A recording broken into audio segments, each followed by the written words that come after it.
The idea of the cup comes from Jeremiah chapter 25, verses 15 to 17.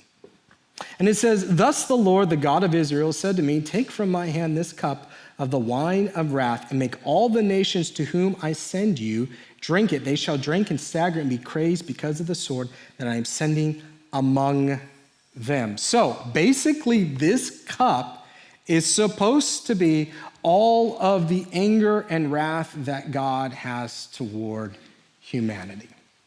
Now, as was illustrated with the kids earlier, let's just do a little thought experiment in terms of wrath and anger, because I know when we talk about God's anger and God's wrath, we get very uncomfortable. Right? What about God's love and God's grace and God's forgiveness? Is God justified to be angry? Well, just start with us, like I asked the kids. All right? We have experienced people dismissing us, abusing us, taking advantage of us, people ignoring us for the last 24 hours, last 24, 48 hours. I'm sure just about everyone here in this room has gotten angry, frustrated, annoyed, and you've probably filled your own cup a little bit. Were you justified for it? That's a question. But were you justified for your anger or your wrath? That's a question. So in the last 24 to 48 hours, God has seen all of humanity's, not just us, but 7 billion people on this planet has seen all of the terrible and horrific things that we do to each other and to ourselves. Now, is God justified? In his perfection, of course, he's justified. But now, remember, once again, in the last 48 hours, he's seen this horror movie played out. But let's remember, it's not the last 48 hours. It's the last 6,000 years plus. This one long horror movie playing out. Do you think his cup is filled with overflowing? The people that have suffered at the hands of others, people have been robbed, people have been raped, on and on.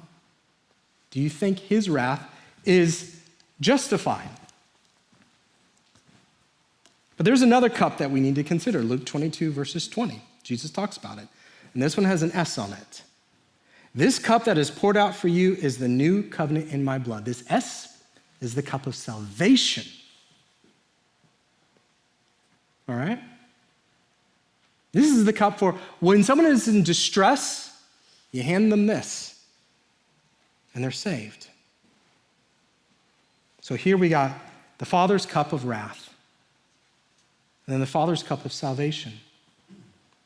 This is what the Father says to Jesus when he says, "It is my will you drink this cup of wrath." He's saying, I want you to switch cups with humanity. I want humanity to drink from the cup of salvation, but you must drink from the cup of wrath. And why does the Father say it? Because it's like he's saying to his son, yes, they have made me angry, but I love them more than my wrath. And so you must die, my son, that they would live. Disciple, that's your faith.